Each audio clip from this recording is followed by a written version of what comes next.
Video ni aku tuju khas untuk Intan Nurliana.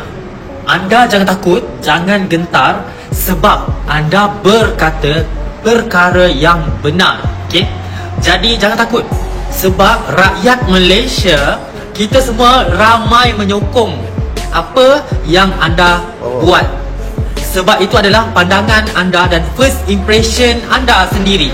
Jadi buat apa nak minta maaf? Jadi aku rasa ini menerima kritikan orang lain.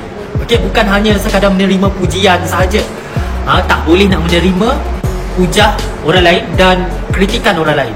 Kalau anda boleh menghujat negara orang lain, kalau anda boleh mengkritik negara orang lain, kenapa tidak orang lain mengkritik dan menghujat anda juga? Kenapa harus koyak bila dihujat? Memang Indonesia ke buat postingan-postingan dekat TikTok ni yang mengutuk, mengeji Malaysia? Aku rasa banyak je. Kalau kau search banyak bukan sikit-sikit. Dan benda tu bukannya kita orang yang mulakan, korang yang mulakan sendiri. Dan korang yang selalu buat video-video yang tak bermanfaat dan tak berfaedah macam tu. Sebelum nak tuntut Intan Nurliana untuk minta maaf kepada rakyat korang, tolong Intan Nurliana, kau minta juga semua yang diorang yang buat postingan-postingan yang mengutuk, mengeji, menghina rakyat Malaysia, menghina Malaysia terutamanya, untuk minta maaf dengan kita dulu. Suruh diorang semua dekat TikTok ni, dekat Facebook ke kat mana, minta maaf dengan rakyat Malaysia dahulu. Kami ni tak gentar sikit pula. Ini Malaysia bosku, Malaysia keras. Cukup-cukuplah play victim Sebab apa? Kau sendiri yang sering, yang selalu buat onan kepada orang lain, sekarang nak play victim pula. Banyak cantik muka kau. Jika kalian rasa terhina bila orang buat perkara sebegitu kepada negara korang, jangan sesekali menjentik ataupun cuba untuk membuat perkara yang sama terhadap negara orang lain. Ingat, di Malaysia ni berapa ramai rakyat yang mencari rezeki, bekerja di Malaysia ni. Kami tidak pernah membeza-bedakan diorang daripada warga tempatan. Kami layan mereka dengan baik, menyantuni mereka dengan baik, kerana kami faham mereka datang ke sini tujuan untuk mencari rezeki. Walaupun negara kami kecil daripada negara kalian, kami mampu menjadi sebuah negara untuk kalian mencari rezeki di Malaysia. Jadi tak usah menghujat Intan Nurliana. Apa yang Intan Nurliana buat adalah perkara yang benar. Jadi kalau anda terasa, anda perlu bagi tahu, bilang kepada semua TikTokers ataupun siapa pun yang menghujat, menghina, mengutuk Malaysia ni untuk minta maaf kepada kami terlebih dahulu. Okey? Bye. Assalamualaikum. Oke guys ya. Saya sebenarnya sudah tidak ingin lagi membuat video atau konten tentang Intan Nurliana ini guys ya. Karena menurut saya nggak ada manfaatnya. Biarlah youtuber-youtuber dari Malaysia yang sering mereaksi tentang Indonesia. Sampai saat ini saya masih melihat di konten-konten mereka masih rajin tuh ya menggoreng tentang Intan Nurliana ini untuk dijadikan konten sebanyak-banyaknya ya demi cuan. Tetapi karena ada video yang unik dan berbeda daripada yang lain ya, saya baru menemukan ini ya, ternyata ada orang Malaysia yang mendukung ya apa yang dilakukan oleh Intan Nurliana guys. Dia memberikan rating kepada Indonesia 0 dari 10 ya, bukan 1, bukan 2, bukan 3, enggak guys ya. Tetapi benar-benar 0, angka 0 dari 10 ya. Makanya kemarin saya kritik, saya bilang kepada Intan ya, untuk Intan Nurliana, kamu nggak bisa kalau hanya datang ke tempat-tempat seperti itu lalu kemudian menilai secara keseluruhan tentang Indonesia ya. Di Indonesia ini bukan hanya tentang Jakarta saja ya, luas dari Sabang sampai Merauke ya. Indonesia ini mungkin bisa 10 atau bahkan 100 kali lebih besar daripada Malaysia. Jumlah penduduk di negara Malaysia ya, kami orang Indonesia anggap itu masih kalah ya dengan jumlah penduduk Jawa Barat ya. Itu satu provinsi saja ya. Kami anggap Malaysia ini sebagai provinsi sebenarnya, bukan negara ya. Itu kalau kalian orang Malaysia mau tahu ya. Karena kalian negara kecil ya, jadi tidak usah dengan kasus atau perkara seperti ini, ya, kalian jadi ikut-ikutan nih, ya, konten kreatornya seperti ini nih. Salah satu contohnya abang ini, ya. Dia mendukung Intan Nurliana, lalu kemudian menyatakan bahwa perbuatan Intan Nurliana itu benar, ya, tidak ada yang salah, ya. Nah, ini kalau didasarkan kepada kebencian, ya, didasarkan kepada ketidaksukaan, ingin berbalas dendam, hasilnya seperti ini, ya. Penilaian Anda itu tidak objektif, ya. Bisa disimpulkan kemarin Intan Nurliana datang ke Indonesia itu memang dengan misi untuk balas dendam, ya. Dia mungkin sakit hati, tidak kuat, ya, melihat biasalah di media sosial antara Indonesia dan Malaysia, lalu kemudian membawa misi balas dendam seperti itu, ya. Makanya dia memberikan penilaian itu tidak objektif menurut saya, ya, dilandasi dengan rasa kebencian ataupun rasa permusuhan, ya. Lalu kemudian untuk abang ini, ya, Anda kalau membela, ya, silakan, sah-sah saja, ya. Tetapi kemudian kalau Anda membenarkan lantas Anda melatar belakangi, ya, dengan orang-orang Indonesia yang menurut Anda, ya, merendahkan Malaysia dan sebagainya, itu berarti di sini saya sudah menemukan jelas sekali, ya, bahwa ada sentimen yang negatif dalam diri kalian datang ke Indonesia hanya untuk menilai yang jelek-jelek, ya. Jika tidak suka dengan Indonesia, ya, Anda menilai yang jelek-jelek tentang Indonesia, jangan datang, ya. Masih banyak negara-negara lain yang lebih bagus seperti Singapura, ya, seperti Australia, Amerika, Eropa dan sebagainya. Silakan datang ke negara-negara itu, ya. Kami orang Indonesia tidak memaksa kalian, ya. Kami orang Indonesia tidak harus berharap kalian harus datang ke Indonesia, ya. Tidak rugi juga, ya. Kami tidak rugi jika orang Malaysia tidak datang ke Indonesia, kami tidak rugi, ya. Masih banyak negara-negara lain, ya, yang mau datang ke Indonesia dan menikmati apa yang menjadi ciri khas, ya, menjadi keistimewaan, menjadi sesuatu yang keren dari Indonesia ini. Berikutnya, Anda jangan sombong, ya. Mungkin saat ini banyak orang Indonesia yang mencari pekerjaan di negara Anda, ya. Tetapi bukan berarti Anda anggap remeh, Anda anggap bahwa negara Anda hebat, ya, bisa memberikan pekerjaan kepada negara-negara lain, ya. Itu tandanya memang di negara Anda kekurangan tenaga kerja dan itu bergantung dengan negara-negara lain, ya.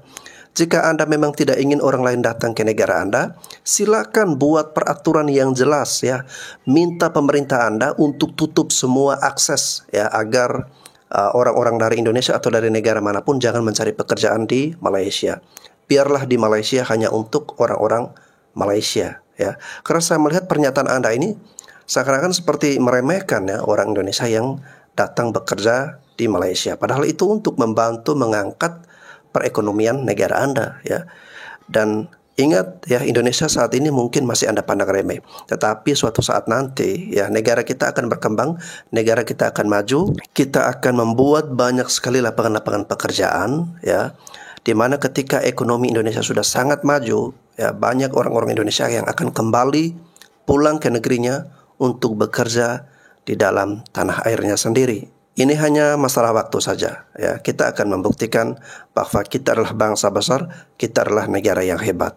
Oke guys, ya, terakhir saya mau sampaikan, ya, bahwa tidak semua orang Malaysia, ya, itu mendukung pernyataan Intan Nurliana, ya. Karena kemarin yang saya reaksi video-video sebelumnya, ada juga konten kreator yang mengecam serta memberikan kritik kepada Intan Nurliana. Dan masih banyak juga orang-orang Malaysia yang datang ke Indonesia, namun mereka memberikan ulasan-ulasan yang positif, guys. Sekarang ni saya berada di Jakarta, Indonesia. So kalau korang tengok kat Jakarta, Indonesia ni memang maju habis, weh. Banyak bangunan tinggi-tinggi. Jalan raya dia pun cantik. Cantik jalan raya dia. Jalan dekat sini memang cantik. Dari segi susunan jalan. Lepas tu laluan bas dia kat tengah nampak. Ni laluan bas dia. So maknanya dari segi public transport dekat Jakarta ni memang efisien. Paling menariknya, orang-orang muda dekat sini semua kerja bagus-bagus. Peramah, lepas tu nampaklah keikhlasan mereka bekerja. Pergi mana-mana semua ada polis. So kadar jenayah kat sini pun tak tinggi dah. Dan ramai juga orang Indonesia yang kaya-kaya kat sini. Kereta Alphard, Wayfire, Honda, Toyota tu kereta biasa je. Kita kalau kat Malaysia pakai Toyota, pakai Honda, dianggap orang kaya kan. Dekat sini Toyota ke Honda ke kereta common. Nampak gayanya negara Malaysia ni dah banyak ketinggalan dah. Bulan Oktober ni akan ada kereta api laju. So rakyat dah boleh pakai dah kereta api laju. Dan yang paling menarik dekat Indonesia ni, tiada isu perkauman. Orang Cina, orang India ataupun apa-apa bangsa yang ada dekat Indonesia ni semua bercakap Indonesia. Baru betul satu Indonesia. Sekarang dia bikin video nangis-nangis, klarifikasi, dia bilang stop hujat saya karena saya punya mental health gitu. Ya sebenarnya sih kalau mau nge-review atau menilai kota yang ada di Indonesia silakan, boleh-boleh aja. Asalkan tetap sopan dan santun. Karena setahu saya warga Indonesia kalau berpergian ke luar negeri nggak pernah yang namanya menilai luar negeri tuh misalnya ih kotor nih, ih kayak gini loh makanannya tuh nggak pernah. Kalau misalkan mau bertamu ke negara sebelah silakan Mbak, apalagi Indonesia itu sangat menyambut kedatangan turis-turis dari manapun, dari Malaysia, dari Singapura, dari manapun. Asalkan Mbak juga baik gitu. Maksudnya Mbak itu datang ke sini dengan sikap baik, terus balik ke negara asal Mbak itu juga tidak meninggalkan jejak yang buruk gitu.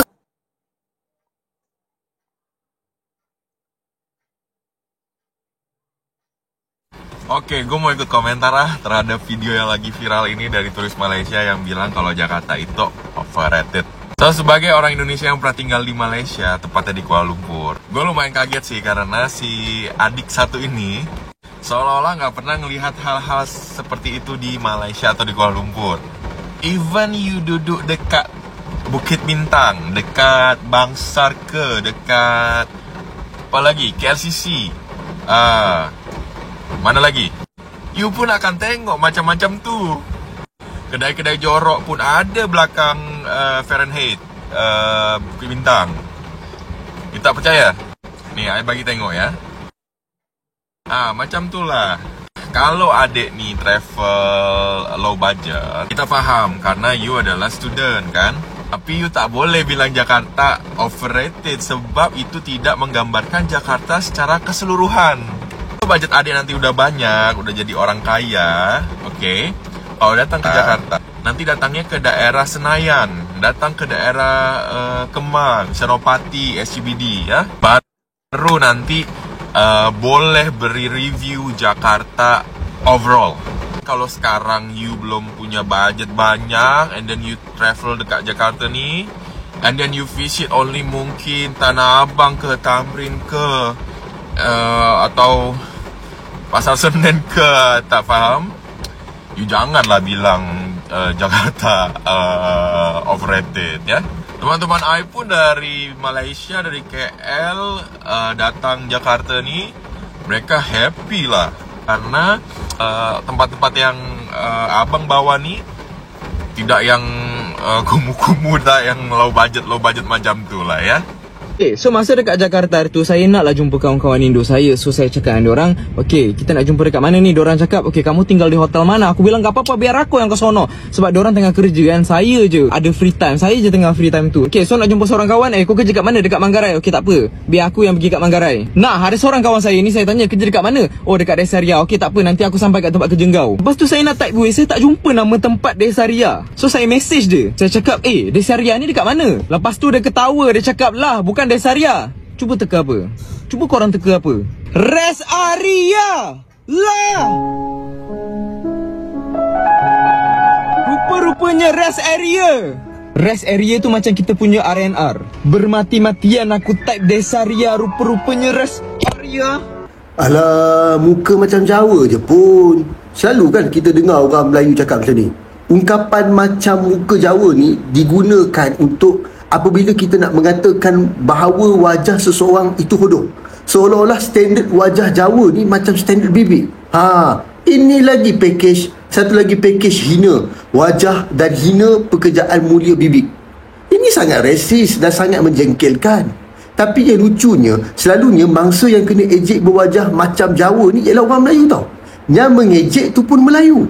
Yang Melayu yang mengejek wajah Melayu lain seperti wajah Jawa tu tak sedar sebenarnya yang Melayu ni sedang mengejek wajah Melayu tu sendiri. Tapi sebab tak dapat terima hakikat, dia guna muka orang Jawa. Hari ini memang lawak. Kepada orang Melayu yang suka mengaitkan rupa paras Jawa atau mana-mana kaum dengan sesuatu yang bersifat hodoh, cuba tengok cermin dulu. Cuba tengok wajah orang Melayu asli yang tak ada darah campuran tu, rasa-rasa elok tak? Cuba tulis dalam ruangan komen, saya nak tahu juga. Tak perlulah kot nak mengejek-ngejek macam ni. Sebab orang putih, pujaan kalian tu, orang Korea, orang Jepun ni semua tetap melihat Melayu dan Jawa ni tak ada beza. Kerana selagi mana seseorang itu berkulit gelap, sawo matang dan berhidung penyek macam kita ni semua, tetaplah dilihat mereka sebagai hodoh. Ayuhlah, kita hentikan ungkapan rasis ni dan bersyukurlah dengan rupa paras sedia kala kita. Kongsikan video ini kalau anda setuju. Jangan lupa follow sekali dan selamat berpuasa. Dengan hanya 2,200 seorang, kami dapat pergi Yogyakarta 6 hari 5 malam. Tiket flight kami dapat 600 untuk pergi balik. Hotel yang kami duduk ni, Kolo-Kolo BNB, harga dia 416 untuk 5 malam. Malam tu juga kami pergi ke Malioboro. Dekat sini orang panggil tempat makan yang duduk bawah tu adalah lesehan tau. Lepas tu korang jangan lupa makan aiskrim kat sini pun sedap-sedap juga. Ini pemandangan bilik kami waktu pagi, memang best. Hari kedua kami sewa motor, 330,000 untuk 3 hari tau. Lunch kami makan di warung SS, memang sedap. So hari pertama, kedua tu memang kami banyak relax-relax, jalan-jalan di Malioboro. Kalau korang nak shopping nanti, korang kena pergi Pasar Beringharjo. Dekat sini ada banyak baju-baju, kain-kain yang murah. Tengok member seorang ni, dia dah beli macam-macam dah. Waktu malam dekat sini pun sangat meriah, jangan takut, tak pernah sunyi. Dekat sini korang boleh makan ayam penyet puas-puas, ayam gepek puas-puas. Malam tu kami pergi fine dining, sempena birthday juga masa tu. Kalau dekat Malaysia tak mampu. So kat sini kita dapatlah merasakan sebab harga rupiah.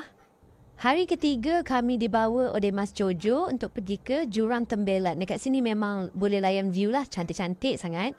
Lepas tu kita orang dibawa pergi ke Hutan Pinus. Kat sini pun tempat yang cantik untuk korang ambil gambar. Lepas tu kita orang makan ringan-ringan dulu sebabnya lepas tu kita nak buat aktiviti dasar. Gitu. So ini kita orang akan naik jeep dan pergi ke Gua Pindul. Yang ni korang wajib try sebab memang best sangat-sangat. So masuk ke dalam ni memang kena naik jeep lah. Dan dekat sini nanti kita akan masuk dalam gua ni. Kat dalam gua ni kita orang tak banyak ambil video sebab ni gelap. Dekat sini korang akan dibawa jalan-jalan dalam sekitar kampung ni lah. So bila naik jeep yang bergerak-gerak macam ni, korang kena bersabar sebab kita akan dapat pergi ke tempat yang indah lah. Ini adalah Pantai Timang, tempat yang orang viral, ada Running Man semua tu kan. Sinilah. Turun-turun je Pantai Timang, korang akan dibawa ke tempat makan lobster yang famous ni. Lobster ni harga dia 200 plus je. Sebenarnya untuk 4 orang makan, tapi kita orang makan 2 orang. Malam tu kami makan jagung bakar. So esok tu pula kami pergi ke Kopi Bukan Luak. Dekat sini dia punya vibe-vibe macam vibe-vibe kampung gitu. Lepas tu makanan dia pun semuanya sedap-sedap. Dan agak pedas sikit lah. Sepatutnya kami dibawa ke Candi Prambanan, tapi kami request tempat yang murah sikit. So kami dibawa ke Candi Sojiwan. Cantik lah tempat ni untuk korang relax. Dan lepas tu kita orang naik kuda dengan pakcik ni. Jalan-jalan sekitar kampung. Pemandangan di Yogyakarta ni memang sangat indah. Last kali kami dibawa ke Pantai Parangtritis. Dekat sini korang akan naik jeep, jalan-jalan dalam ni. Memang best, tapi korang kena standby sebab dia bawa drift ya. So memang tercabut-cabut tudung korang nanti. Hari terakhir kami naik kereta api pergi ke airport dan lepas tu terus fly ke Malaysia. So itu je yang kita orang boleh share. Ada apa-apa nak tanya? Silalah drop komen. Saudara, hampir 1 purnama saya bercuti ke Indonesia dan hari ini merupakan hari terakhir saya. Untuk Indonesia, mustahil saya akan berikan nilai kosong. Kalau saya beri, itu bermakna saya berbohong. Saya berbohong kepada diri, sedangkan saya menjadi saksi bahawa saudara berpegang kepada 5 hakikat. Pertama, ketuhanan yang Maha Esa. Kedua, kemanusiaan yang adil dan beradab. Ketiga, persatuan Indonesia. Keempat, kerakyatan yang dipimpin oleh hikmat kebijaksanaan dalam permusyawaratan perwakilan. Kelima, keadilan sosial bagi seluruh rakyat Indonesia. Dan pastinya, 5 hakikat ini akan membuatkan saya berasa tak tahan laksana jentayu menantikan hujan. Kalau orang Malaysia nak beli belah di Jakarta, nak beli baju batik murah, baju harian murah atau apa-apa saja barang yang murah, mesti mereka akan singgah di Pasar Tanah Abang. Ini adalah antara pasar yang terbesar di Jakarta. Jadi hari ini saya akan bawa anda semua masuk ke dalam. Yuk! Pasar Tanah Abang merupakan salah satu pusat tekstil terbesar di Asia Tenggara dan antara pasar terpenting dalam sejarah kota Jakarta. Dibangunkan lebih 289 tahun yang lalu, Pasar Tanah Abang ini dibina pada zaman pemerintahan Belanda di Indonesia oleh Justinus Vink pada tahun 1735. Pasar ini pada mulanya dikenali sebagai Pasar Sabtu dan hanya buka pada hari tersebut. Kini, pasar ini dibuka setiap hari dari pukul 8 pagi hingga 6 petang, menjual pelbagai jenis barang dari aksesori, pakaian, kelengkapan haji dan macam-macam lagi. Tips dia dekat sini, kalau ada jumpa kedai yang kita suka, kita beli je. Sebab kalau dah pergi tempat lain, confirm tak jumpa balik tempat tu. Salah satu tarikan di sini juga adalah pakaian batik Indonesia. Harga dekat pasar ni pun murah-murah. Lagi murah kalau dibeli secara borong. Dan selalunya tawar-menawar pun boleh. Pasar ini elok datangnya pada hari Isnin hingga Jumaat sebab akan sesak pada hari Sabtu dan Ahad. Tetapi walaupun masih ramai yang kunjung pasar ini, bagi peniaga Regina yang sudah berniaga lebih 10 tahun, ramai yang masih suka beli barangan online yang dianggap lebih berbaloi. Ya, menurun sih. Menurun nggak kayak dulu ya. Lumayan. Nah, sekarang karena ada online kayak gitu, ya menurun aja. Kawasan Tanah Abang ini sangat besar. Blok Pasar Lama saja ada 3 blok dengan 9 tingkat dan ada juga blok-blok baru yang sama besar dan berdekatan. Jangan lupa juga di kawasan luar atau kaki lima, masih ada juga penjual yang dipanggil pedagang kaki lima yang menjual pakaian, makanan dan lain-lain. Jadi itu dia, kita dah habis shopping, kita tak beli banyak kali ini. Tapi tak apa, kita sedih-sedih dulu, mungkin lain kali kita boleh datang lagi. Jadi itu dia, saya dah bawa anda semua ke dalam Pasar Tanah Abang, di antara pasar yang terbesar di Jakarta ini. Mungkin ada rezeki, anda semua pun boleh pergi juga. Oke guys ya. Jadi saya juga sengaja mengangkat ya review yang positif dari orang-orang Malaysia yang datang ke Indonesia agar teman-teman di sini bisa melihat secara adil ya, bisa menilai secara objektif bahwa yang tadi yang ngomong ya mungkin cuma dia sendiri atau mungkin hanya segelintir orang ya. Tetapi sebagian besar ya masyarakat ataupun orang turis Malaysia yang datang ke Indonesia, mereka memiliki pengalaman yang baik ya. Mereka memberikan ulasan yang positif ya. Oke guys, itu saja yang ingin saya sampaikan di sini. Jangan ada komentar-komentar yang menghujat ataupun komentar-komentar yang membuli guys ya. Tetap tunjukkan etika dan adab kita yang bagus, yang sopan santun sebagai orang Indonesia yang keren.